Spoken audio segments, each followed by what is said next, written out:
Hello and welcome to One-on-One Nightly, New York's longest-running sports call-in show.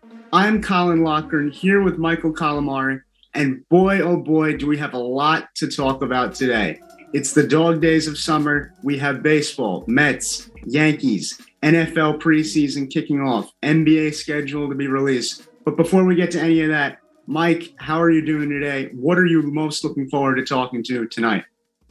Colin, I'm doing great. I mean, as a baseball fan, I think it's such a great time to talk about baseball, and we're getting close to these wild card races where every game matters. And it's also a great time to be a Yankee fan because a couple of weeks ago, we might be having a totally different discussion than we're going to have today. And it's really looking like the Yankees are going to be in that wild card conversation, heading all the way into September. It's been the summer of change, truthfully. I mean, 4 or 5 weeks ago, it looked like the Mets would run away with the NL East. It looked like the Yankees were going to absolutely fall off the face of the earth any second. Nobody knew that things were going to change as dramatically as they have. It's just a fascinating time. We have football coming too, Jets and Giants. The leaves is going to start to change colors. The season will change. What are you looking forward to diving into when it comes to the NFL season, man? Well, I think there's a lot with the NFL, and we're going to talk about it later in the show. I know that. But one thing we were talking about, before we kicked off the show was the NFC East and how that's going to be such a toss-up. I mean, when we head into the season, you got the Giants, the Eagles, Washington football team. I mean, it could really be anyone who takes that division. So that's something that I'm going to watch out for. I think a lot of people in New York who are Giants fans are also going to be watching out for that. And, another great storyline we're going to get to, I know we were talking about this, was rookie quarterbacks. Trevor Lawrence, Justin Fields, Zach Wilson, guys like this. How are they going to make the transition into the NFL? I mean, every football fan is going to want to watch those players, especially Trevor Lawrence, how he's going to look in the NFL. So those probably has to be the two biggest NFL storylines for me heading into this year, and I can't wait to talk about it. Absolutely. On top of those Jets and Giants, we'll have talk about rookie quarterbacks. I myself was greatly impressed with Justin Fields in his Bears debut. I thought that he was magnificent, albeit sloppy at times, but those are growing pains that, you should come to expect from your rookie quarterback. And also, we got a treat the other day with the NBA schedule getting released. I was floored with the matchups that we're going to get on opening night and on Christmas. I know I'm looking forward to those. I hope you are too. No, I definitely am. And I get killed for this take every single year, but there's something about Christmas NBA basketball that I love. And I even sometimes say it's better than football and Thanksgiving. I think 90% of the people out there disagree with me, but I really do enjoy seeing those NBA Finals rematches on Christmas Day. You can't beat those. So when I saw the schedule, I was extremely excited about what the game saw. And I'm not going to spoil it if people don't know yet. I know we're going to get to it later in the show, but super excited. And it's going to be a fun conversation. Mike, count me in with the 10%. I love NBA Christmas Day games. I think it's going to be absolutely great, especially awesome. Let's go, man. Yeah. That Nets-Lakers matchup on Christmas is perfect. And you get to start your day off with the Knicks and the Hawks. With what happened last year in the playoffs, that's going to be high drama situation. I might even try and get tickets for that game, honestly. At Madison Square Garden, New York City, Christmas time. Could it get any better than that, honestly? No, it can't. And you know what? It's not a bad way to spend your Christmas. So Knicks Hawks is going to be a great one. And that's one of many in that Christmas Day schedule. Well, I think Trae Young is going to be trying to steal Christmas away from New York on that given day. So that should be interesting. We will have to wait and see.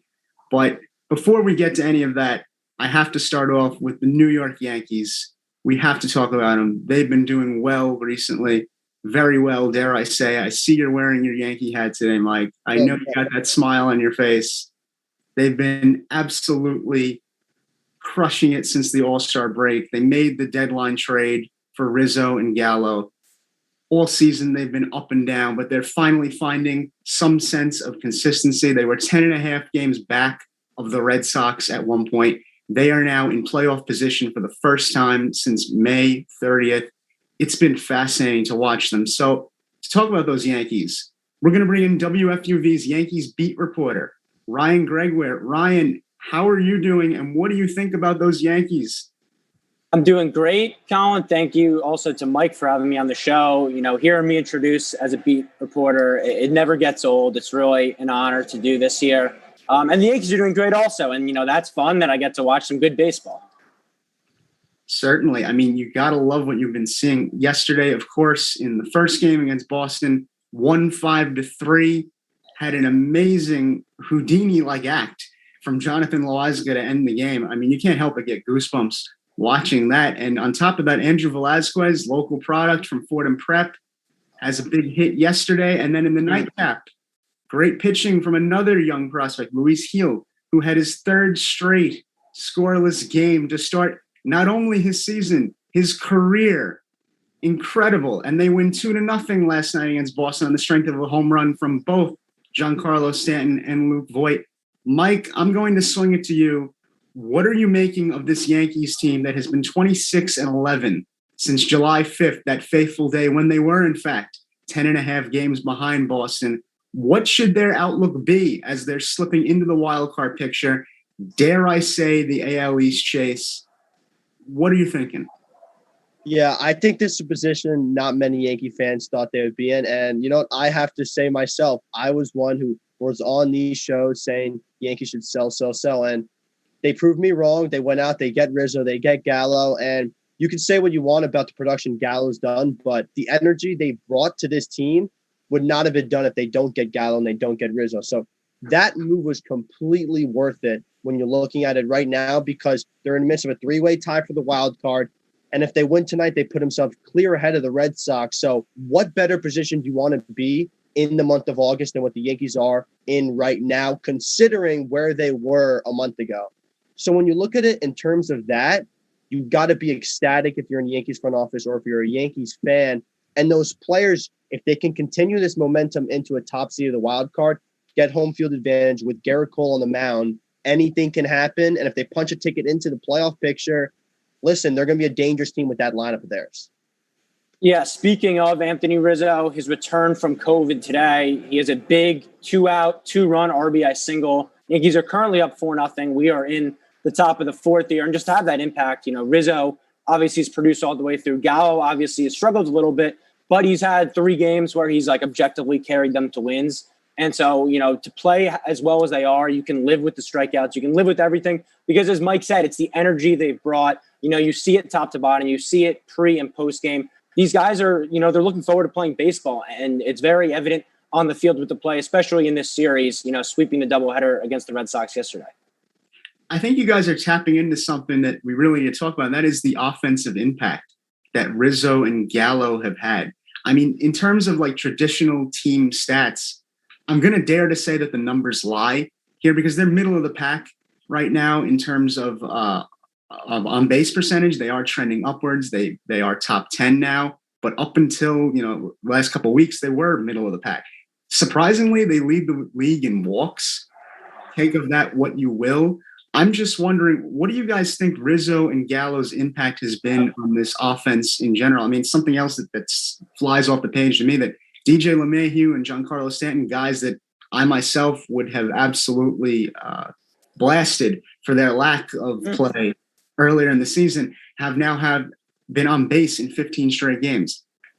What is this offense looking like, and what is their strategy? Because they're not exactly the home run kings that everyone would think they would be on paper, but they're finding ways to win games. Yeah. Let me take this, Mike. It's balance, and I think that's the big thing you see here. Today, I know it goes righty-lefty, all the way down, and then switch hitter at the bottom. And that balance is big. We saw it in yesterday's Game 1 versus the Red Sox. They bring in a lefty to face Gallo. They don't get him. Then you have to face, some righties in Luke Voit, Stanton pinch hits.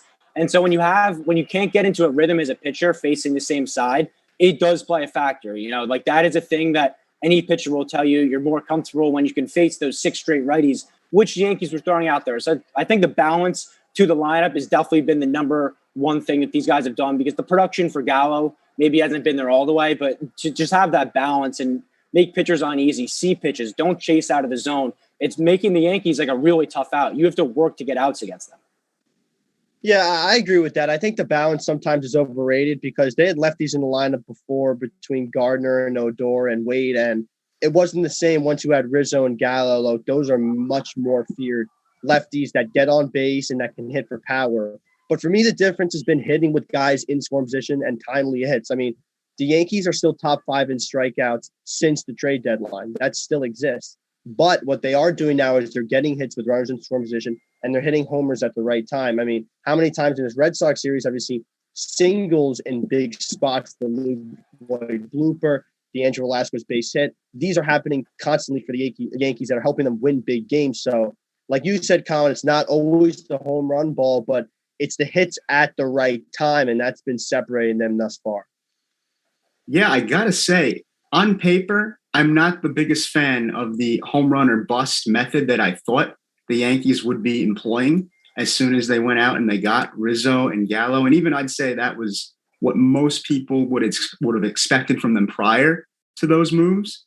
But I can't help but wonder if this method of working deep into counts, which they're clearly doing, when you lead the league in walks, it means that you're getting to pitchers, you're getting deep into counts, you're getting to 3-2, you're getting to 3-1, and you're finding a way to get on base in some fashion.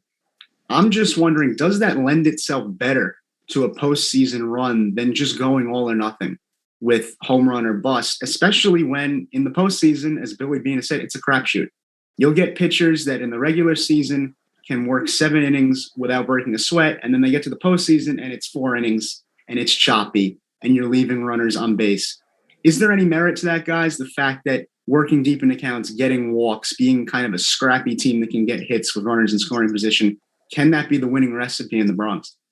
Absolutely. We literally saw it, just a few innings ago. They worked Nick Pivetta. He got into 3-ball counts, seemingly every batter. He had 57 pitches and he only had 5 outs into the game. So when you're able to do that and you're able to push a team to their bullpen, it does make you uncomfortable. But just to kind of circle back here, because I think, the story, while the offensive guys were the ones that won at the deadline, it's been the pitching. And I think that's what's going to be, when you look at the postseason, what's going to, the Yankees starting pitching has never been this good over the stretch. The offense, it's definitely underperformed. It's why they've had to claw back here. But the pitching has kept them afloat. And they're 26-11 in their last 37 games. That's the best record in baseball. Their starters have a 2.9 ERA in that span. So that's what's kind of driving the force here. And then once the offense does kind of snap back into a little bit of positive regression, it's enough to carry the way. So I think that's what you're looking at with the Yankees. Obviously you need to string together hits. You need to work at bats, move runners over in the playoffs. No one's going to dispute that. The home run or bust, it's tough to win with just solo homers in the playoffs. But with the way the Yankees are able to work counts, get on base, even a guy like Gallo, right? He has 10 hits as a Yankee, but he walks every single game. I think he's been on base 17 of 19 games as a Yankee. So that does matter. And I think that's what will make or break the Yankees, come October here, if they even get that far.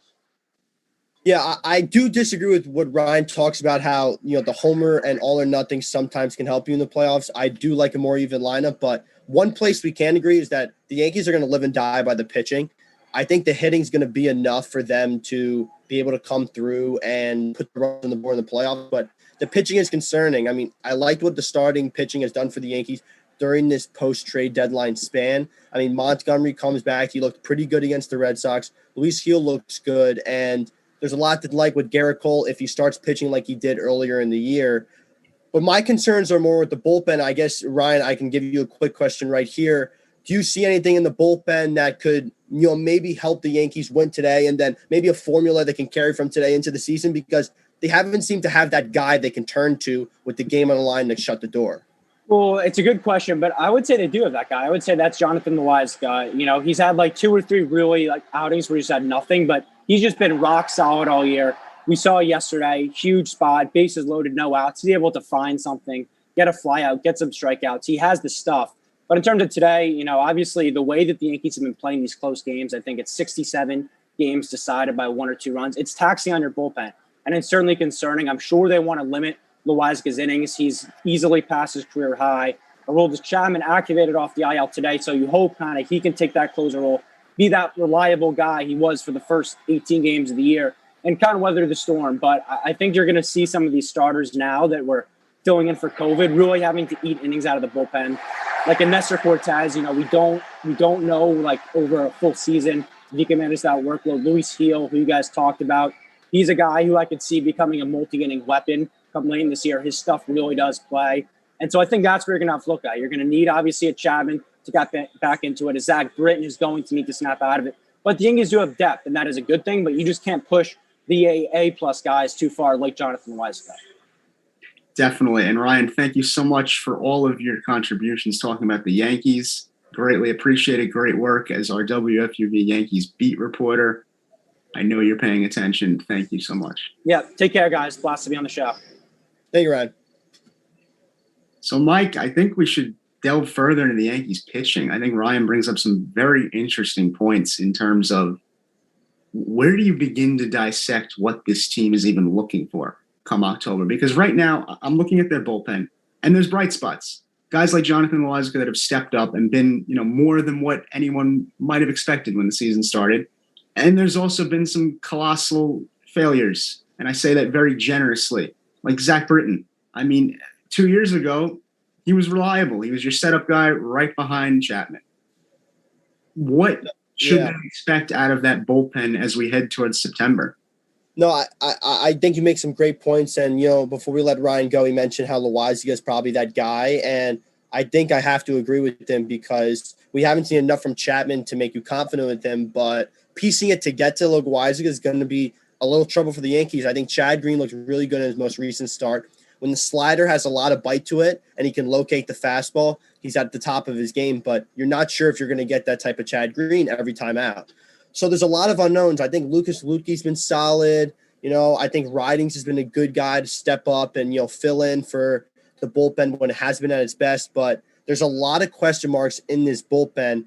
But it's hard not to say that about every team in the MLB. I mean, blown saves are a commonality now. I was looking at the blown save totals, and the Yankees are sixth with 20 saves, I believe.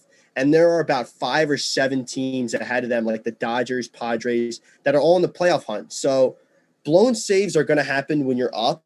It's just going to come down to the playoffs if your relievers are going to be rested and if your starters can give you length. Because the worst thing a team can ask for is having a starter only give them 5 innings, and then they have to piece together another 4 to get to the end of the game. I think if the Yankees can find it in their starting pitching, to get them deeper into games, take a little more pressure off the bullpen, then they can just turn to Chad Green, Loaisiga for the 8th and the 9th. If their starter pitching gets them 7, that's a lot to ask for. But if you have your best 4 guys in the playoffs, every starter pitching in the playoffs should be able to do 7 innings. I really believe that. So if that can happen for the Yankees, they're going to be a good team. But if their starters are only given 4 and 5, the bullpen's always going to be a toss-up. And that's what got to worry you if you're a Yankee fan, because the pitching inconsistency could come back to haunt you. I could definitely see how that would be the focal point of worry for the Yankees. And with that being said, we got to talk about the rotation as well. Luis Heel has been great, but really, I'm looking at this rotation right now. Do you expect Luis Severino and Corey Kluber to come back at any point? And furthermore, is Garrett Cole the guy he was? I mean, he gave up 8 runs the other day to, I believe it was Tampa Bay or someone like that. It seems like when he pitches against good teams, he struggles, which we could accept. But when you pay him that much money and he's your ace, what is this rotation looking like now? And, can you rely on a guy like Jamison Tyone to be your ace? The guy was he's 7-4 right now, 3.89 ERA. He won AL Pitcher of the Month in July. Great stuff. Mike, I'm wondering, is Garrett Cole the guy he was? And also, who is the other pitcher in that rotation that's going to consistently come up big for the Yankees down the stretch? I don't think Cole is the guy he was at the beginning of the year. I think the spider tack and the sticky substance crackdown, it hurt him. Look at his stats, and they'll definitely show you it did. I mean, prior to the crackdown, he was sub-3 ERA, and then after the MLB started enforcing these guidelines and regulations, his ERA jumps to around 4. So there's definitely the stats to back up that point, but he's still your guy. He's still your ace, and he's still shown that he can show up. It's just about him finding it, and you got to hope he does that by playoffs. I mean, you said he doesn't seem to pitch good against good teams, but I just point to Houston where he goes the distance and he shuts down the best offensive lineup in the American League. So I look at those points, and I really think that, this is a guy who can still be your ace. And even against the Angels, a couple days ago, he pitched 5 2/3, but he only gave up 1 earned run and 1 walk, 9 strikeouts. I mean, that's ace level production. So if he can replicate that going forward, he's still the guy. And Tyone's really been he's been an ace for the Yankees without Cole being there. I mean, he's been dominant since that winning pitcher of the month in July. So you really have 2 solid starters there. And with Heel pitching the way he is, he gives you third. And I like Montgomery as your 4th guy, even in the playoffs, because he shows a lot to me about keeping hitters off balance. He has a lot of off speeds. His changeup and curveball really get hitters out in front. So I like that a lot heading into the postseason. So I think that's a solid 4. And Colin, you asked me, do I expect to get Sevy and Kluber back? The answer is no. Anytime they tell me someone's going to be back for the playoffs, it almost never happens. I mean, look at the setback Syndergaard's happen in Queens. He's just pitching off the mound again, but at any moment he seems like he could be set back 2 weeks. So I'm not expecting Kluber to Sevy come back. I think Kluber's a little more far along than Sevy is. So if you had one guy back, I would rather Kluber. So it's good. He looks like he's farther along, but I think you can ride with the 4 starters you have right now, and that's who you have to look forward to in the playoffs. I don't think you can rely on Kluber and Sevy coming back. I think that's unrealistic. To your point on Cole, they have to hope that he still has ace-level production in him. You're definitely right. He pitched well against the Angels. He's pitched well against Houston this year, but it's Jekyll and Hyde. I can't help but be worried every time he goes out to the mound because you don't know what you're getting anymore. There was a time where every start Garrett Cole made, he was consistently great. Now, did he ever fully reach that Jacob deGrom unhittable level? Probably not, but it was pretty close. I can remember in 2019 that Yankees fans didn't want anything to do with facing Garrett Cole in the playoffs. So they really have to hope that he is somewhere near that down the stretch, and it's going to be interesting to see. They really, really need him to be that because you're right. I have to agree again, Kluber and Severino, no one should expect them to come back.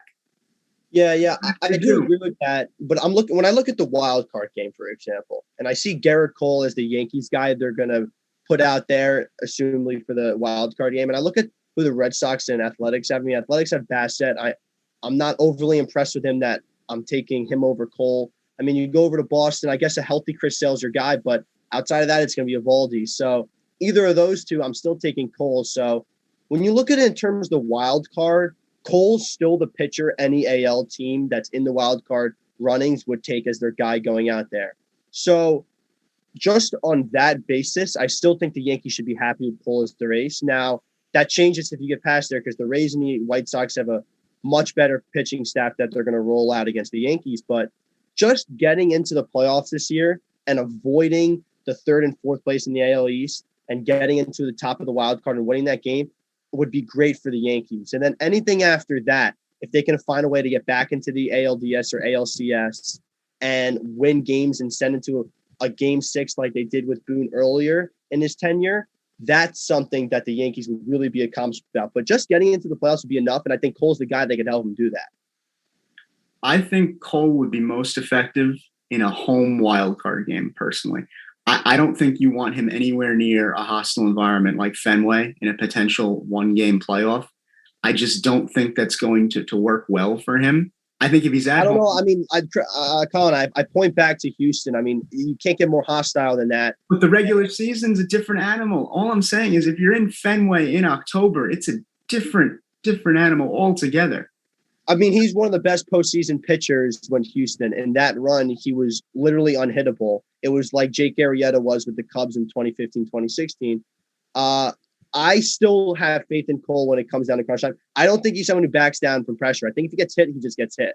But he's shown himself in the playoffs before. I mean, some of his worst games are in like meaningless outings, in my opinion. And he shows up in big games. And I mentioned Houston a lot, but think about all the starts he had for Houston when he killed teams like the Yankees and stuff.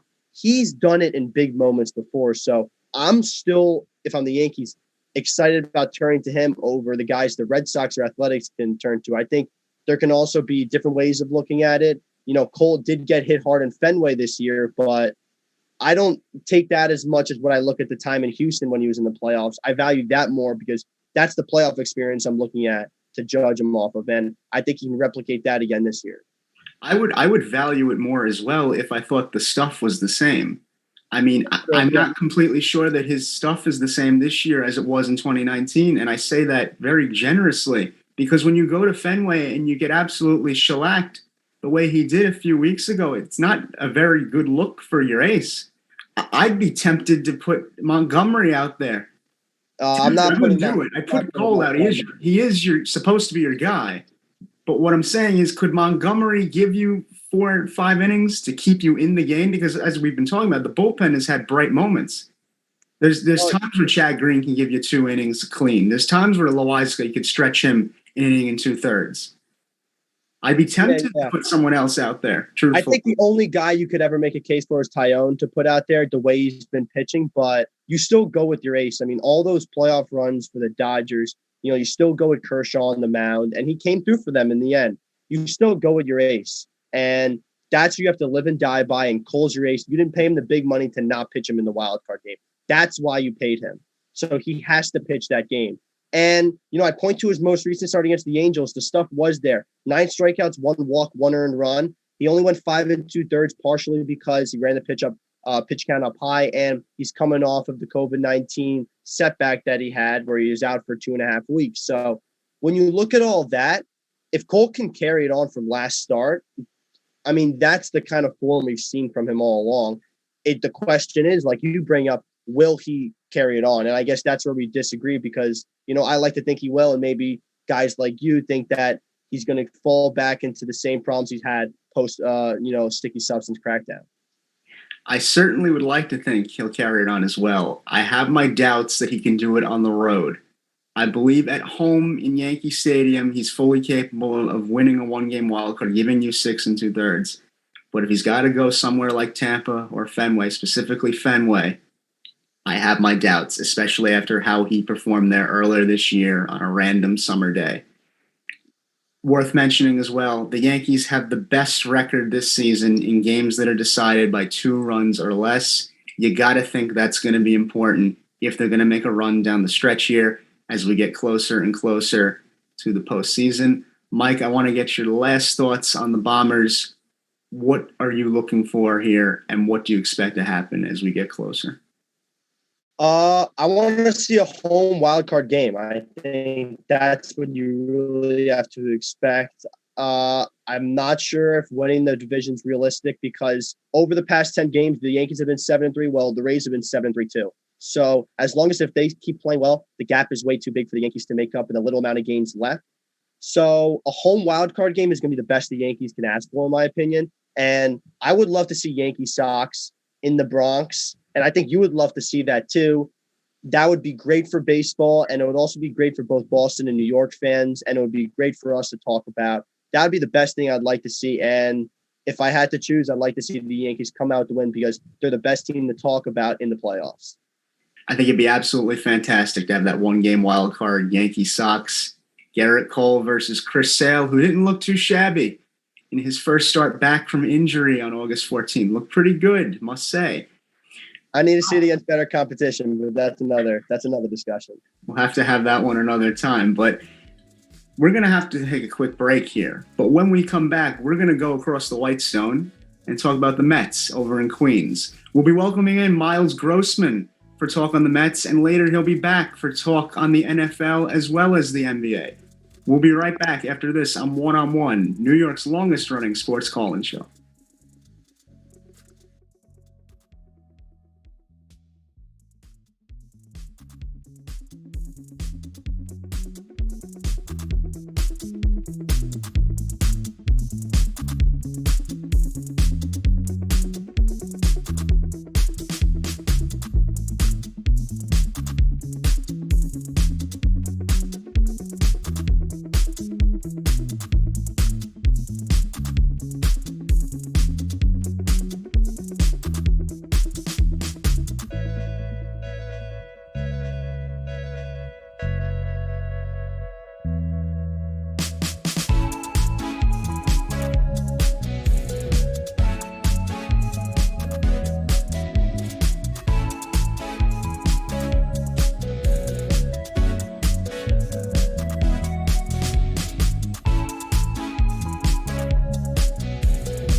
Hello and welcome back to One on One Nightly. I'm Colin Lochran here with Michael Calamari and Miles Grossman. Gentlemen, it's time to meet the Mets and talk about New York's other team over in Queens. Today, they managed to win a game, 6-2 against the Giants on the strength of a Kevin Pillar 3-run shot. But recently, too many people have loved meeting the Mets, as prior to today's game, they've lost 5 in a row and have been on what can only be considered a dreadful stretch and a dreadful time for the team as a whole. Steve Cohn even taking his anger out on Twitter, saying that the numbers don't lie. This team is offensively unproductive. If you're curious, last night they lost 3-2 to the Giants. The only offensive production came from Pete Alonso, who had a 2-run home run. What makes that even worse is that Marcus Stroman pitched a great game by all accounts, in my opinion, and I hope you guys agree. 7 innings, only 3 earned runs, 9 strikeouts. I think you take that any day of the week from your starter. All of this is just the long way of saying that the Mets are now 4.5 games back in the NL East, which is tragic considering they were first in the NL East for a large portion of the season. And it just seems like typical Mets baseball. Like the Greek myth of Sisyphus, they push the rock up the hill every year, and it comes falling right back down. Miles, I know you've been paying attention to the Mets. I got to swing it to you first. What are you feeling about this recent free fall that's been going on, and what should they be looking for going forward? It's been hard to watch this week. It really has. I mean, they get swept by a good Dodger team, and then they have to go into San Francisco and face an even better Giants team, arguably. And I was really concerned watching today's game with McGill on the hill. Like, after Stroman pitching a good outing and getting the loss, obviously McGill only gives up 1 through 6 and still gets the no decision because he gets absolutely no run support again. So I think, Cohen had something to say. He was correct. The sentiment was true. But as an owner, does it really make any sense to play that role, especially on Twitter? I know, there's the Mark Cubans, the Steve Ballmers of the world, where your celebrity is attached to your team. But at the end of the day, when you say things like, here, I'll read you this tweet. It's hard to understand how professional hitters can be this unproductive. The best teams have a more disciplined approach. The slugging and the OPS numbers don't lie. And while it may be true, I just don't understand what an owner tweeting that does. In what way is that productive? Does Pete Alonso read this and is suddenly inspired? It doesn't make much sense to me. It's a bit of a moot point with the Giants taking the loss in the 12th inning to these Mets today. But still, it doesn't seem like it's a productive thing at all. It doesn't seem like the clubhouse would appreciate it. And I just don't think that, moving forward, the Mets have what it takes, ownership or on the field, to do something this year or the following. Yeah, I think you make a lot of good points, and you point to the Steve Cohen tweet. I think it's ridiculous just because you can't be calling out the players when I don't think he even did his job at the trade deadline to make him a contender. They get out and get Baez, but, advanced statistics do not support Baez at all. He strikes out at a superbly high rate, and he doesn't walk. At least the guy like Gallo, who the Yankees go out and get, strikes out at a high rate, but he's also getting on base almost every game. And Baez doesn't do that for you. He'll give you the occasional long ball or the occasional gapper, but he's not going to get on base a lot, and he's going to strike out with runners in position. So on all accounts, that was a bad move, and he's out now. He's not even playing for you, and there's not a lot for you to do. Steve Cohen didn't do his part, so the fact he's talking about players not doing their part seems a little hypocritical, and I don't subscribe to that at all. Then completely separate on that, if you just take it back to the players and the way they've been playing, the Mets really kind of tanked their season as soon as you drop that Philly series. Not only drop it, but you get swept by the team that's right behind you in the standings. Yeah. If the Mets win that series, we're looking at a completely different, trend, and they go on and sweep the Nationals the next series, and you go to play the Dodgers in Queens, and it kind of falls apart. The pitching's there, but you can't seem to get any sort of hitting. Talk about Walker, one of the best games he's ever pitched all year after an awful stretch in the last 2 months, but you still can't get enough run support to get that guy to win. It just seems like this Mets team's not ready to make that next step. I haven't seen enough of them from these contending teams yeah, you swept the Nationals, but against the teams that really mattered, you haven't been, hitting well against. And this team's still a couple of years out. I think the culture has to probably change around this team because it doesn't seem like they're really in a position where they're like, I mean, look at the Yankees at the beginning of the year. They've completely turned around, and the Mets were on top of the hill and they came crashing down. So I think there needs to be a lot of changes with this Mets team. You need to go out and get hitters to support your team. This lineup's not going to do it for you. You got to hope Lindor comes back better and Baez comes back healthy. There's a lot of things to talk about. I'm giving a lot of things about the Mets right now, but I guess that just talks it talks to how disastrous this trend has been for the Mets, where there's so many things you can point to they could have done better, and they haven't really done any of them. Yeah, and I think, like you said, the pitching's been there. 2 solid starts last 2 days. And then besides the 14-run blow up against the Dodgers, the Familia and Diaz, the bullpen's even been there most days. So it's really all you can really blame is the offense. But yeah, I just don't see it this month or even into September. And I think it's important to mention that we're not even in September yet. They have a good 35 games left. They're in a subpar division, to say the least, with slightly over 500 baseball. Gives you the NL East. But I think with Bryce Harper and the Phillies picking it up, even Atlanta is improved somewhat compared to their previous month. I just don't think that the Mets have a shot. Obviously, they don't in the wild card, and let alone in the NL East. Well, it's pivotal to look at the fact that they're not going to win the wild card, as you said, Miles. Yeah.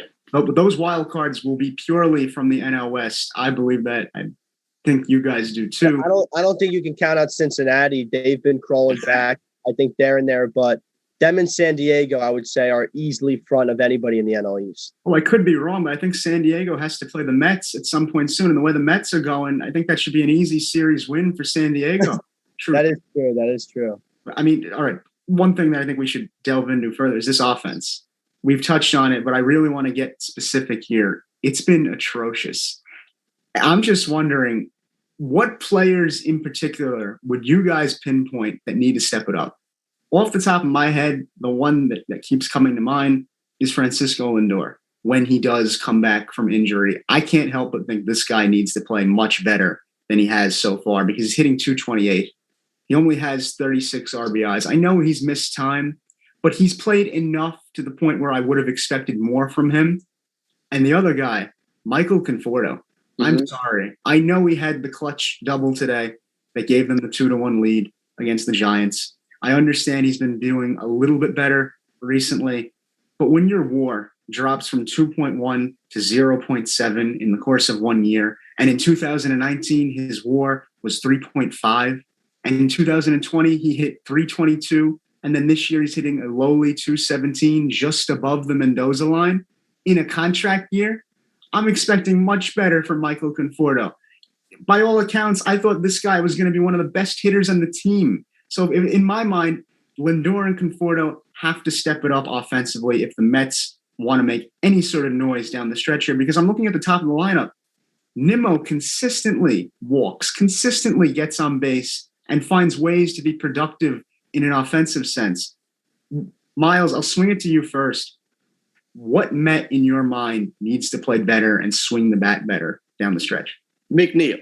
In a word, McNeil. I believe going into today's Giants game, he was 1 for 21 in his last 21. And a slump like that for a leadoff guy, someone who's reliable, an everyday starter, is rare. I mean, we see guys like Cody Bellinger go through stretches like this coming off an injury. But those guys, usually they have more power than McNeil. If you play the leadoff role, if you play the everyday middle infielder role, you expect a much higher on-base percentage than 1 for 21 in your last 21. And I know Conforto, he's hit around in the 190s for a couple months now, and it's just, that's hard to watch. And then combine that with Lindor and Baez being out, the Mets have really no offense to speak of. But someone who I definitely don't want to let get out of this unscathed is Jeff McNeil. He needs to take some blame for this. He hasn't been playing up to his standards by any means. And if the Mets are going to have any shot in this NL East, it'll take those everyday players to step it up. You know what I mean? Not the stars. It's going to take the Jeff McNeil, the Conforto, to really step it up and play like they can. Yeah, it's crazy that I'm going to mention someone else. I mean, I think we all point to someone else in this lineup that's not been performing, but I think Dominic Smith has really not lived up to the player he was in 2020. He struck out at a crazy rate since the post All-Star break, and he doesn't walk. Only 6 walks since the All-Star break. He's only hitting 243, and he only is giving you 2 homers since the All-Star break. So he's someone that's really not stepped up. And when I think almost a better question would be who's been good for this Mets lineup. And I think Alonso's probably the only guy. I actually did some digging on this Mets hitting as a whole heading into the game. And in the month of August, they're 27th in runs, they're 26th in hits, and they're 25th in home runs. I mean, that's just a staggering stat. And this is just another stat I found. Their average with runners in scoring position this year is 233, which is the 3rd worst in the MLB. So it's really tough for this team to put up runs on the board when they're not getting hits at the right time. And that's really been the difference with this team all year. So if the Mets can turn it around, I still don't think they're really in reach of anything but the NL East. And that's going to be tough the way the Braves and the Phillies have been playing. So the Mets have to hope they can change this culture. If you're going to even look to the offseason right now, this lineup needs to improve. You've been trying the same group of guys for 2 or 3 years now, and they've not been the answer. So Steve Cohen's got to make moves, and it's not by getting guys like Baez. It's about getting guys with high OPS who get on base and who don't strike out a lot. That's hard to find, but if Steve Cohen's going to chirp his players on Twitter, be able to back that up by making the right moves to get this team to where they need to be. Couldn't have said it better myself. This team just needs to hit better and score runs. But along with that, you're also going to need pitching that's going to carry you somewhat on the days where you're not hitting well. And boy, does this team need to be carried offensively. So we know the offense is the problem. But for the sake of argument and for the sake of discussing this team in depth, we got to take a moment to look at the pitching. Newsday the other day was reporting that Jacob deGrom is still shut down for 2 weeks. And that's not going to change anytime soon. The elbow inflammation is just that bad. As we discussed earlier, Taijuan Walker pitched a pretty good game the other day against the Dodgers. 6 2/3, only gave up 1 run, which is fairly impressive considering the fact that he'd been on kind of a slide since the All-Star break. Stroman had a good game the other night against San Francisco. My question to you guys is this, and Mike, I'll swing it to you first on this. Will Steve Cohen regret not going out and getting someone like a Kyle Gibson, who's been fairly serviceable for Philly thus far in his tenure? You know, just someone that can help that rotation, because I got to admit, I don't think Rich Hill, who only gave you 3 2/3 the other day, is cutting it. I don't think that cuts it as pitching help. And I think this team really could have benefited from another guy that could help you get the rest of the way. Asking Carrasco to be the guy that gives you 6 and 7 innings is a lot. Even coming off of injury, I think that is a lot to ask of Carlos Carrasco. Mike, what do you think? Should they have gone out and getting a little bit more pitching help? Yeah, I think they should have. I think that you can see that. I mean, they say hindsight's 20/20. I think that's very clear right now, the way that pitching's been. And I'll make my answer even more general. I think just being buyers at the deadline, the Mets should regret mostly, not being heavy pursuers in the market. And I even look at what the Blue Jays do. I mean, they wanted Jose Barrios. They got him. I mean, you can say what you want about Barrios, but he's one of the top pitchers on the market at the time of the trade deadline. And the Mets should have been in on a guy like that more heavily. I look at Chris Bryant and what he's done in San Francisco. I was saying on this show before, if you want any Cub, Baez is probably the least Cub to get out of all the hitting. I'd rather Rizzo. I'd rather Bryant over him. And they settled for Baez instead of getting someone like Bryant, who I think would have fit better because of the versatility on defense. And he's just a flat out better hitter than Baez is. So I think there's a lot of ways to look at it. But just to answer your question, yeah, I think that is a big misstep for Steve Cohen. And getting a guy like Barrios, like the Blue Jays did, I think could have been huge for the Mets just to add to that starting pitching, add more depth. When you mentioned a guy like Barrios, it just seemed like the Mets either didn't have the farm system or weren't willing to give up the farm system pieces necessary to get a guy like Barrios. But it really doesn't make sense. Like, if this is supposed to be the 5-year period where you're trending towards success, big moves like that will be necessary at some point. If you're not willing to make those big trade deadline moves for big pitching pieces, you're not going to have a playoff pitching staff or even a September, October pitching staff. And I think what you mentioned earlier is so true. Baez leads the league in strikeouts when he got traded. I mean, he's been injured, so obviously that's, gone down a bit. But you did trade a lot for someone who leads the MLB in strikeouts. So obviously a guy like Chris Bryant, a guy like Anthony Rizzo would be better pieces to add to this Mets lineup. It just seems like Steve Cohen, while he's talking on Twitter, he's not making the moves that he should be. Yeah, I think you both made some excellent points. Obviously, up until the All-Star break, the pitching staff was pretty solid. I mean, anytime you have Jacob deGrom as your headliner, you're going to be great. But when he goes out with injury, and then Taijuan Walker falls off the face of the earth, and Marcus Stroman has a few shaky starts, and when you pile on the fact that your offense is not playing well at all, it's just a recipe for a disaster. I think you're both right on the money when Javi Baez is a strikeout machine. I can't help but wonder if he's just a guy that they're hoping, you pitch around him and then it opens up chances for other guys in your lineup to maybe do some damage. But if you're the Mets right now, you've got to right the ship. I see on their schedule they have Washington and Miami in a stretch coming up very, very soon. Neither of those teams, in my mind, are particularly scary. You should be able to handle them if you are the championship contenders that you say you are. Do you guys see the importance in this stretch as I do? In other words, do you think that stretch against Washington and Miami could be huge for them? In other words, does it make or break? I absolutely think so. Oh, sorry. You go, Miles. You go. I absolutely think so. And I think that stretch really starts here when they go to LA tomorrow. They can really pick up. So, they did pick up some momentum with the dominant 12th inning today against the Giants. And I think this is still regular season baseball where good teams like the Dodgers could still drop 2 out of 3 to bad teams like the Mets. And if you were to take these 2 out of 3 against the Dodgers, then you have serious momentum heading into some bad teams.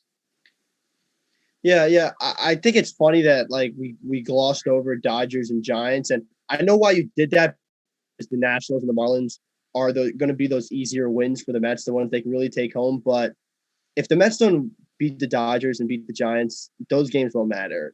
They'll be so far behind in the standings that even if they sweep the Nationals and the Marlins, it's not going to be enough to make up the deficit. So as important those games are, the Mets need to win right now, and they're going to have to turn the ship right now against the Dodgers and then the Giants. And if they don't do that, then it won't matter what's going to happen against the Nationals and Marlins. Oh, there's no question. I absolutely glossed over the Giants and the Dodgers because I just don't see them as being winnable games or winnable series. They can maybe win a game or two. I went on one-on-one maybe a week or so ago, and I said they'd be lucky if they win a game or 2 games or 3 games against those teams. I just think that once you get to the easier teams like Washington and Miami, that's the time you really got to string together wins to maybe crawl back into it, because the NL West is just that good in my mind, to the point where you've got to beat up on the teams you're supposed to beat up on, because if you don't, not only are you going to be farther down in the standings, your confidence as a clubhouse is going to be in the basement if it's not already. Yeah, I think this also points to how tough the NL has been, especially with those NL West teams. And it seems to me a much harder division than the AL. So for the Mets to go on a basically 500 baseball run in the middle of June and early July, they gained no progress in that division lead. And a lot of people are way too content with the Mets being where they were, looking at the division place and not the record. And when you do a 500 run like that, especially in the NL, and at the back end of your schedule, you've got Giants and Dodgers in 2 series each, that's just not going to do it for you. I think if you look back on the games the Mets should have won, it should have been the ones that already happened. It's not the ones that are ahead of them. So the damage is really done in many regards, and the Mets are going to play near flawless baseball if they want to turn the ship around. Can it be done? Yeah, it can be done. Anything can be done in baseball, but are the chances in their favor? Hell no. Yeah, I think that's a great point. It's like when they were playing 500 baseball, they were winning the division still. And that's not because they were playing particularly well at all. That's how bad the NL East has been all year. And I think it was a bit of complacency because they didn't consider the fact that when you play these NL West teams, you probably are going to lose those series, and you're trying to get those couple buffer wins to keep you at the top. But obviously, teams like Philadelphia and teams like particularly Atlanta, where they have a star-studded lineup, if we're being honest, even with Azuna being out, excuse me. But now that both of those squads have picked it up, the Mets 500 product has really become what it is. You know what I mean? It will definitely be interesting to see what happens with the Mets as we progress down the stretch of the season. Things are not looking too great right now. I will make my last comment. Any Mets fan worth their salt at this very moment is having flashbacks to 2007, where you had your division lead, and then slowly and slowly it just started to die out. And the same thing happened in 2008 with the wild card. It seems to be a recurring theme in Queens, and we can only hope they right the ship soon. We're going to take a short break, but when we come back, we'll be back with Miles. We'll be talking about the NFL preview. So please stick around and join us on One Nightly.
Hello and welcome back to One Nightly. I'm Colin Lochran here with Miles Grossman and Michael Calamari. We've talked Mets, we've talked Yankees, but boys, the summer's coming to an end here. We're getting closer and closer to the fall and winter months, which means it's time to look on the gridiron towards some football. Both the Jets and Giants got their preseason started last week, and man, it's going to be interesting to see what either of these teams have to show us throughout the year. I'm going to start with the Jets because they always seem to be the more entertaining of the two, for better or for worse. New quarterback Zach Wilson had 6 of 9 passing in his debut. Looked pretty decent, guys, I dare to say. So let's start with the Jets. Mike, what are you thinking? Is this going to be another abysmal Jets year, or is there some shred of hope that they can hold on to? I think that's a great question. I don't think it's going to be the same old Jets. I think this is a stepping stone year in many regards, and there might be a 2 or 3 of those kind of years, but I think they can show improvements from last year. I think a lot of that was with the quarterback play.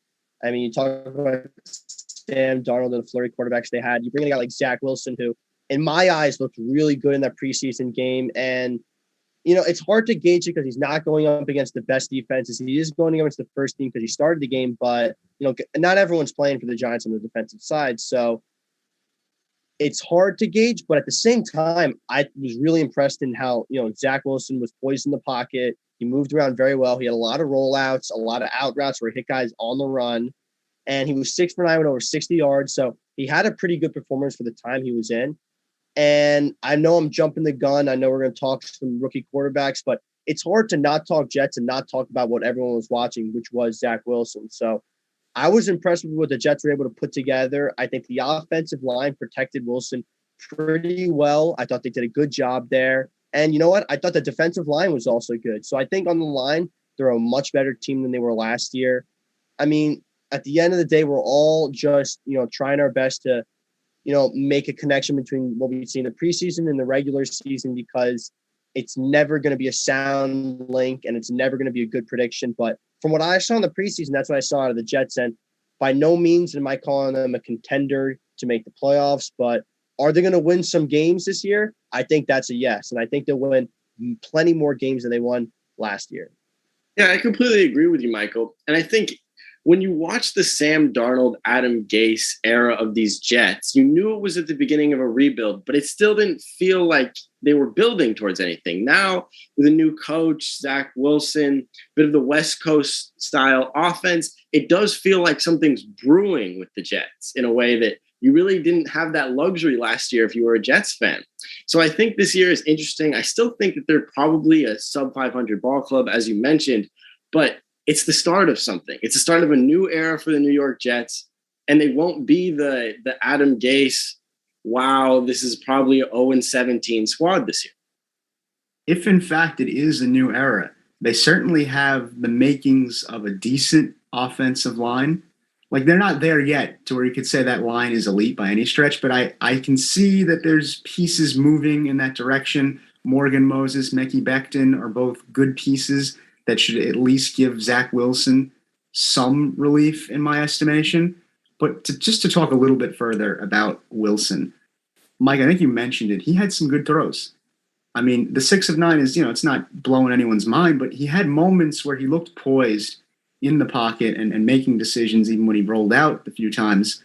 One play in particular that got my eye was on a 3rd and 6. You might have seen it. It was throw outside the numbers on the sideline, which is very rare for a rookie quarterback to have that poise and make that throw well, because so much of the college game, from what I've seen, I'm sure you guys have too, is over the middle. It's wide open space. There's no need to make the throw in coverage like Wilson had to in this particular instance, and a lot of guys struggle with that. I'm curious, did he show any – I know it's the first game, but did Wilson show anything that is encouraging of something bigger building for him career-wise? Yeah, I definitely think so. And looking at more of a team-wise for the Jets, I think the chemistry he had with Corey Davis was something you really have to be excited about. They connected for a few passes in the game, and they look like they're on the same page the whole day. So that's something you have to be looking forward to, because I thought when Corey Davis was drafted to Tennessee, he was one of the top receivers in his draft easily. And he looked like he was a for sure talent to replicate, Julio Jones and some of the top tier wide receivers in the NFL. Now, did that happen? No, but I think with the right quarterback, he could manifest that. And I think maybe if Zach Wilson gives him opportunities, that could happen. Yes, that's very hopeful, but he does have that kind of athleticism. If Zach Wilson can give him chances, he'll get the Jets in good field position. So I think that was the most promising thing I'd see from him. And I think a lot of it's going to come down to the situation Wilson's put in. If the offensive line can stay the way it is, if the receivers are going to be able to get open and make opportunities for him, then he's going to flourish into something that I think is pretty good. But like what we've seen it with the Browns quarterback experiments over the years and previous times with the Jets, a lot depends on what you have around you. And if Wilson's not going to get the support he needs, then we're not going to expect a good season out of him.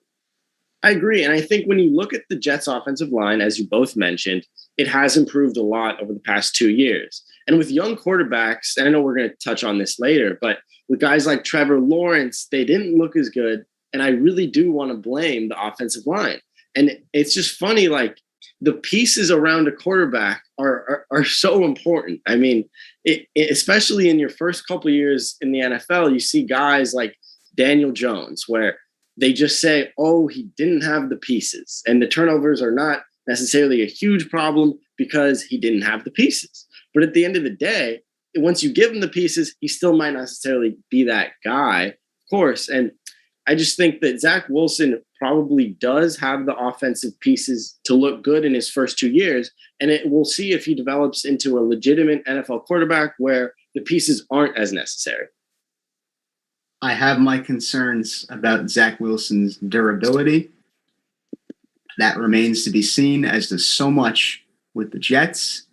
But I think we should talk about the other New York football team too, the New York Giants, who might actually be able to win their division this year, guys. It's not unheard of. It could be done. 8-9 could win the NFC least. I mean, I look at the competition and I just can't help but think this could be a Giants year to win it. The wide receiving core is pretty good. Darius Slayton, Evan Ingram is your tight end. You got out and got Kenny Golladay, Kadarius Toney in the draft. I think that wideout core is pretty good. What concerns me, and Miles, you touched on it, is Daniel Jones and the turnovers. And sometimes he commits those turnovers simply because the O-line can't keep him upright.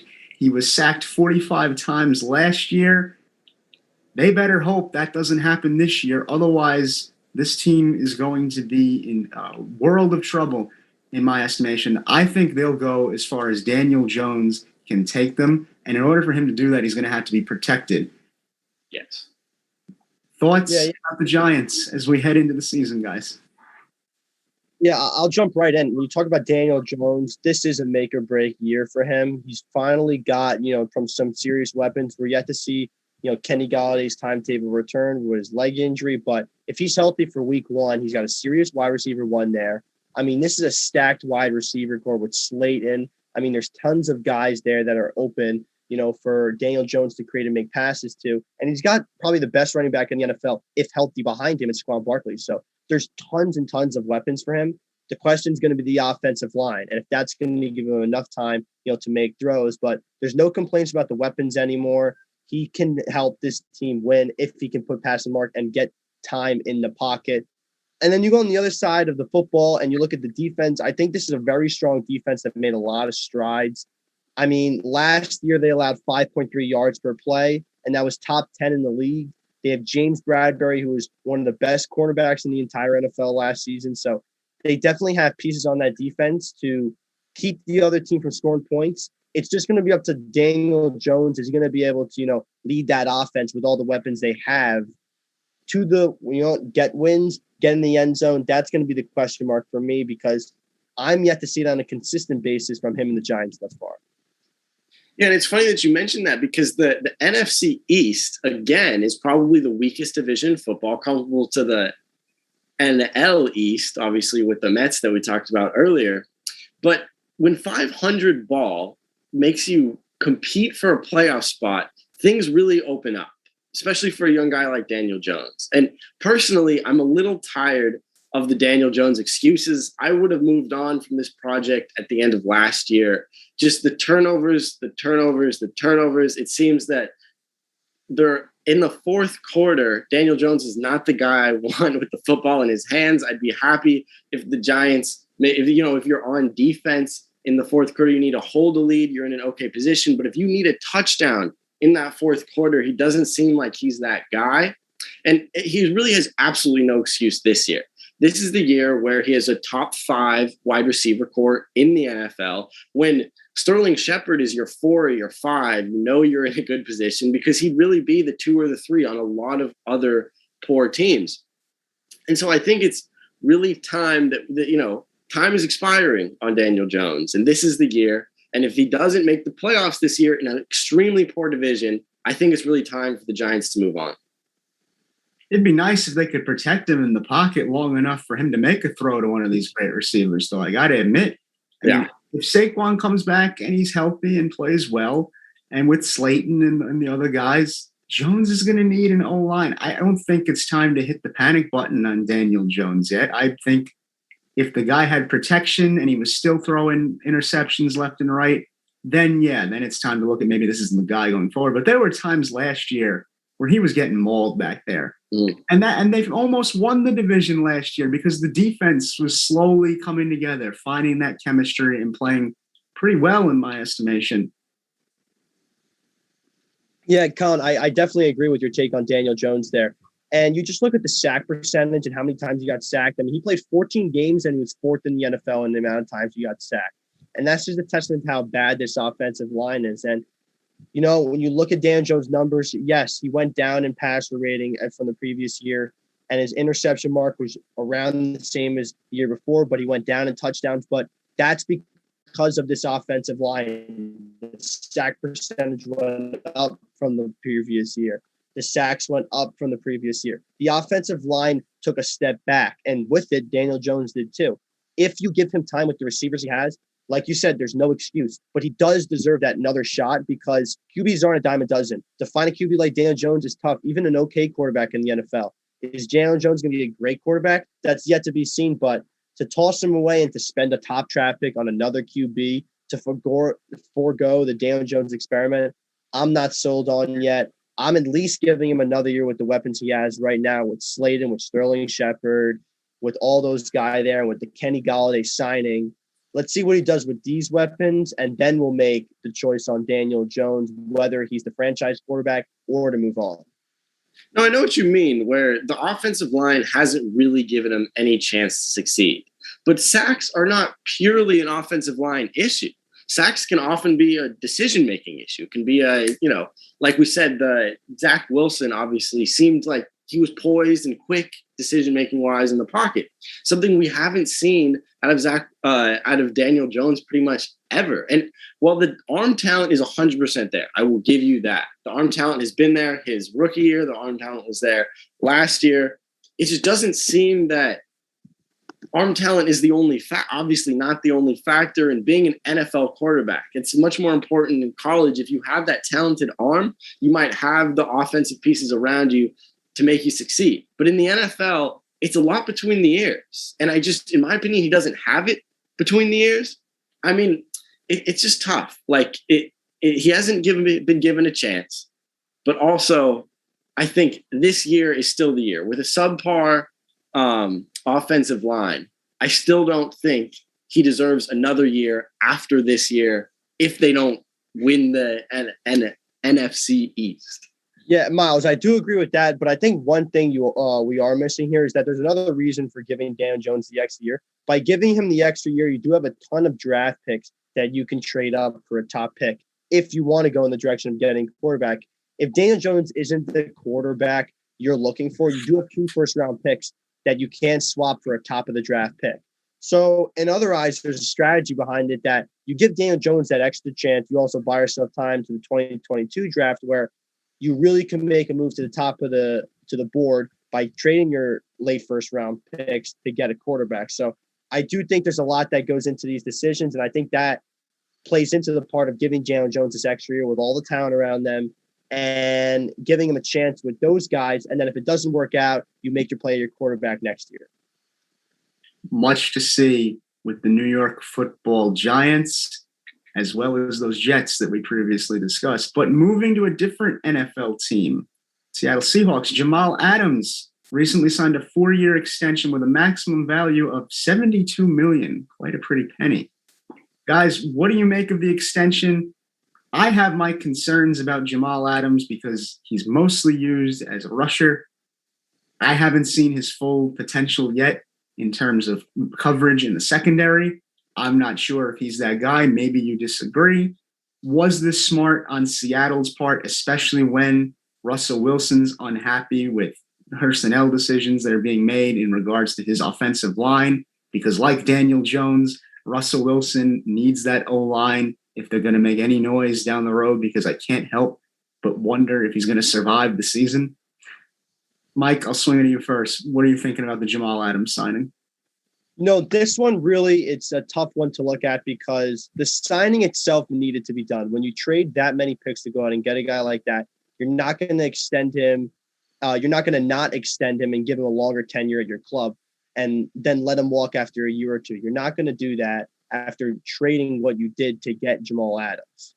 Mm-hmm. On the other hand, do I think the trade itself and then really trading for him, you knew you were going to give him an extension right after you did that. So by doing that, the Seahawks kind of dig themselves into a hole because, they have less money now to put around Russell Wilson. I mean, Jamal Adams basically had all the leverage because he knew Seattle was kind of in a situation where they were going to extend him. So he could ask for more money. And by doing that, he was the highest paid safety of all time now. So for those reasons, I think it was not the best move for Seattle, but if they can improve on the pass rush this year and they can put Jamal Adams in more of a pass coverage role, that's going to greatly improve this defense. And that was the problem. Seattle had no pass rushers, so the only choice was to, pass rush your best athlete on the defense, which is Jamal Adams. So I think that is a big thing with this defense. And if they can do that, I think he's going to strengthen and bolster this defense. But either way, I do feel that this was kind of a tough move for Seattle because they were kind of cornered into this and they gave up a lot to get him. So it's not looking too great now. And if you're a Jets fan or in the Jets front office, you're probably really happy about the move you made because you've got a great return for Jamal Adams and you don't have to pay him this money. I completely agree. Adams had all the leverage in this position. I mean, it's fun. The biggest impact of this deal, I think, is that safeties across the league in the upcoming off seasons will now get this level of deal, which has been rare for the safety position in past years. But I think if anyone in the NFL, especially on the defensive side in the safety position, deserves this type of money, it is Adams. He's had many productive years, and he's a veteran who I'd want to lock down my defense. I certainly think he is worth the money when you gave up as much as you did to get him in the first place. But I got to admit, I think Dwayne Brown has earned just as much, if not more, especially when he's protecting your franchise quarterback, supposedly, the guy that you want to run the ship going forward. I don't know. I think it remains to be seen what happens with Jamal Adams. I think he's a key part of your defense. You gave up a lot to get him. We knew the extension was coming. I'd like to see him do some more work in the secondary and not just rushing on the edges. We will see. Guys, to round out our NFL talk just quickly, of the rookie quarterbacks we saw, Trevor Lawrence, Justin Fields, Zach Wilson, all these guys and more. Who impressed you the most? Miles, I'll go to you first. I think I'm going to keep it with the New York Jets and Zach Wilson. I know, as Michael mentioned earlier, he looked poised. He looked like he could handle the moment. And it was against a preseason defense where most of the A1 stars were not going to be out on that field. But he was someone who looked like a pro mentally, and he had the poise to be there. And then when you compare that to a guy like Trevor Lawrence down in Jacksonville, he definitely did not look like he had the pro mentality. I mean, he hit the floor a lot. Like we said earlier, offensive line is so key for young quarterbacks. They can make you look so bad when it's really not on you.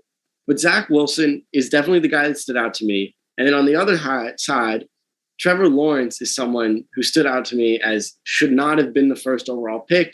Does not look like he'll have too lucrative of an NFL career. At this point, obviously, it's way too early to tell. But in my opinion, Trevor Lawrence is not that guy.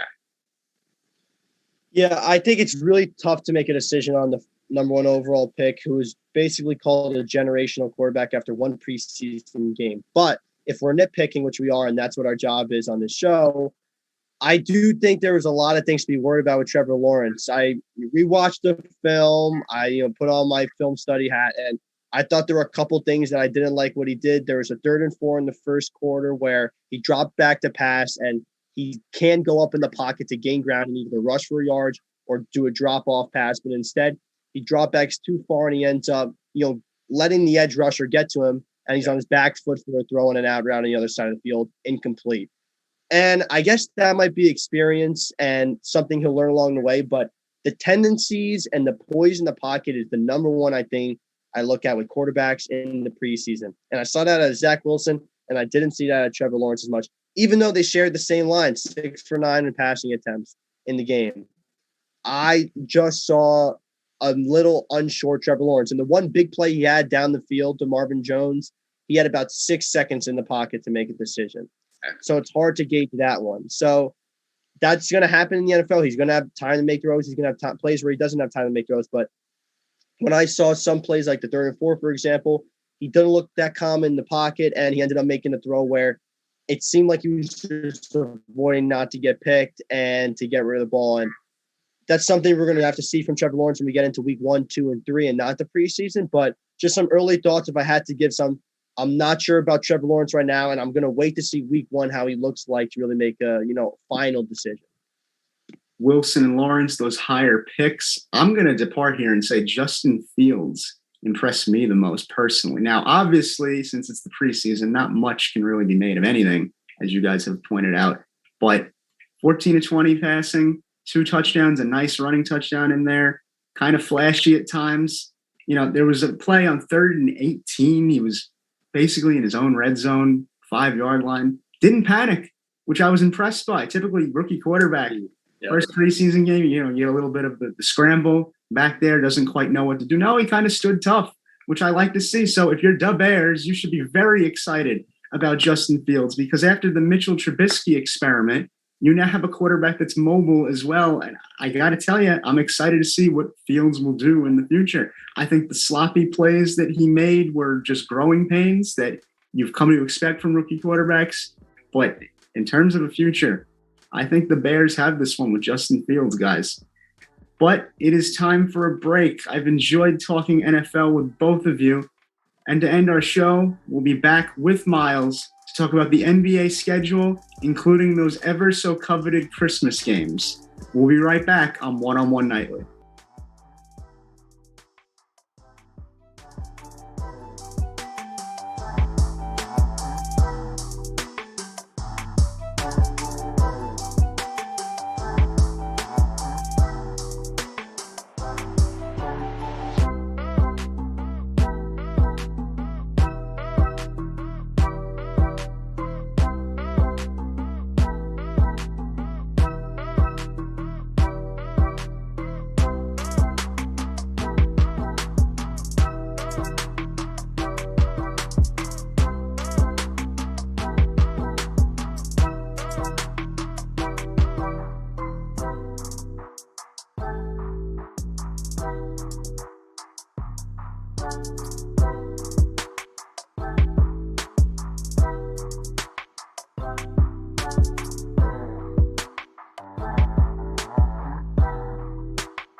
Good evening and welcome back to One Nightly. I'm Colin Lochran here with Miles Grossman and Michael Calamari. To round out our show, we're going to talk about a little NBA action. A lot going on, not on the court, but off the court and in our imaginations going forward into the season. Yesterday, a little bit of news. Both Marcus Smart and Joel Embiid got new extensions. Smart, 4 years at $77 million. Embiid with 4 years and $96 million. Before we get into the actual schedule stuff, guys, I got to get your opinion on these two extensions. Which one makes more sense for their respective team? Mike, I'll go to you first. I mean, I think the Embiid one makes sense because he is your franchise player. He's a guy that you need to get on the team long term. But I can't be without being nervous about this because he's yet to play a full season in his NBA career. And this was an argument I've had with a bunch of people on what player you would take Embiid or another NBA player. And I would always point to the health is the biggest thing for me. And he doesn't stay healthy. I mean, he was the MVP frontrunner and he's out. He only played 51 games. The year before that, 51 games, 64 games in 2018, 2019, 63 games the year before, 31 games in his rookie year.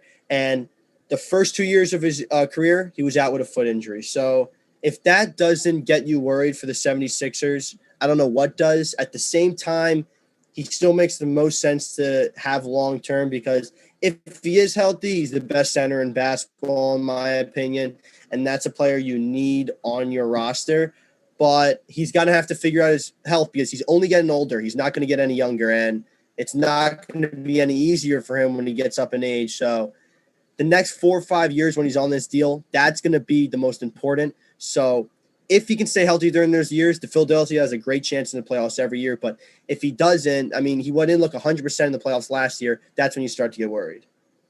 I agree. And to me, the Embiid deal made a lot of sense, even with his injuries. And I think we can all agree when someone's this big, this heavy, and moves like that, injuries are always going to be a big factor just with this body type. But Embiid is that franchise player, that star player. This made sense in today's NBA market, that $94 million, that's what these guys command at least. And when on the other side, Smart, that's one that confuses me because the Celtics signed Dennis Schroeder this year for the veteran minimum.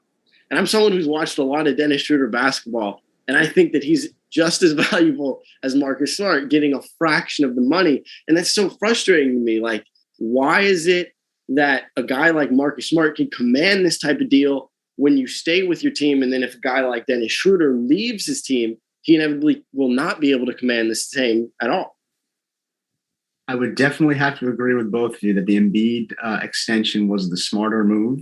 I think anytime your center can give you 28 points a game and 10 rebounds a game, even if he is injured at times, that's valuable, especially in today's NBA with so much spacing and three-point shooting. And Miles, to your point, I've been privileged to watch much Boston Celtics basketball, but Marcus Smart was not worth what they had ended up giving him, in my estimation. But I completely understand why, because from the locker room perspective, he is this type of guy that carries a lot of emotion. His MO when he goes on the court is to win every game. We've seen the big defensive plays against Embiid's Philadelphia 76ers in the playoffs. But I got to tell you, I still don't think it matches with that Embiid deal. I mean, Smart can give you 13 points a game, but I don't see him being a guy that deserved exactly what he got, even if it makes sense from a locker room perspective. But all of that will have to be hashed out as the NBA season starts to get going when October comes. And with that, we got a lot of information on the NBA schedule. Tip-off includes Nets versus Bucks, Warriors versus Lakers, and then those Christmas Day matchups, those so coveted Christmas Day matchups that we all enjoy watching. Mike, I know you do, just like me. When we started the show talking about this, you'll have Nets Lakers and you'll have Hawks Knicks on Christmas Day. I'm certainly looking forward to watching those with my loved ones and during the holidays. Guys, I got to know, what game are you most looking forward to between opening tip and Christmas? Yeah, I'll go first just to start it off, and I'll start off with opening day. Obviously, it's hard not to like Nets Bucks to start it off. You get that rematch at an Eastern Conference Finals that really was what we all thought was the NBA Finals, and with that being the opening day start off, that's really what you got to love. And then in Christmas Day, if I had to pick, I think it's Hawks Knicks just because that starts off the day. And then you also get the back and forth between Trae Young and Julius Randle and those Knicks. So that's going to be something that we're all going to like to see. So those two have to be my two biggest games between opening day and Christmas. For me, it's Christmas Day. Christmas Day is going to be so much fun. It's going to be nice to spend the day with your family, watch some NBA basketball. And it's that 9 a.m. West Coast game that I really am looking forward to. When Trae Young returns to MSG, I think that was one of the more fun playoff series we've had in the last 5-6 years, just because there hasn't been that much enthusiasm around Knicks basketball in so long. And with a guy who plays the villain so well like Trae Young, I think Christmas Day is going to be really fun. And then another game, the Lakers-Nets. With Russell Westbrook added this lineup, as we know, it's all about who's able to stay healthy for that Christmas Day game. Obviously, you can assume with Kevin Durant, James Harden, Kyrie, LeBron James, Anthony Davis, and Russell Westbrook, at least 2 or 3 of those guys will be injured on Christmas Day, in my opinion. But that'll be a fun game. Guys, I'm torn between that Knicks game against the Atlanta Hawks and that Nets-Lakers game. In my estimation, those 2 games are basically basketball heaven in one phrase. Think about it. The Knicks, for years and years and years, have been on Christmas Day and have had absolutely no luck. There were years where you'd have Kristaps Porzingis playing for the Knicks on Christmas Day, and you knew they were going to lose. They were simply on because they needed an East Coast team, and it was the Knicks, and it's New York, and everyone romanticizes Christmas in New York. But this year you got a little bit of spice in it with Trae Young coming back to Madison Square Garden, the place where he took a bow after his playoff win against the Knicks. A little bad blood there now. Julius Randle coming back. Derrick Rose in the mix. Bronx boy Kemba Walker joining the squad. I think it's going to be quite a fascinating game to watch, as well as that Nets-Lakers game. You have Durant. You have LeBron. Westbrook making an appearance finally into the fold with LA. Melo coming home with his friend LeBron too. It's going to be fascinating to watch. One-word answer, guys, or one game answer. Give me one game. Mike, you're up first. Yeah, I don't know. If I had to pick a sleeper game that I think is really interesting, especially in that opening week, I think Mavericks Hawks is really, really interesting because you obviously have the Luka Trae Young storyline, and there's been a lot of talk about whether that was a good trade for the Atlanta Hawks. They do make it all the way in the East to the Eastern Conference Finals, but the Mavericks look just that good against that Clippers series. And I'd even go as far as say Luka Doncic might be the best basketball player right now. So that's a different argument, but there's a lot of storylines right there. And I think that's going to make for a great game. It's not opening night, but it's in that first opening week. I think I'm going to stick with Christmas Day, stick with this Hawks matchup. I know we've already talked about it a lot, but I don't think anyone's played the villain role as well as Trae Young has in a really long time. When you come into MSG with that kind of energy in the building and perform like that, that's historic basketball. That's something that you don't see every year by any means. So it'll be fun. Christmas Day, a lot of energy. Should be something to look forward to. Indeed. And I'll also add on to that opening day matchup, Lakers-Warriors. That will be a treat as well. Curry, LeBron, always fun to watch. Throwback to those days of the Cavs and Warriors. That is going to do it, though, for this edition of One-on-One Nightly. If you've missed any of our segments on tonight's show, be sure to check out our WFUV Sports YouTube page. Our sports director is Bobby Chaffardini. Tonight's producer has been Alex Walls. For Michael Calamari and Miles Grossman, I'm Colin Loughran, wishing you a good night.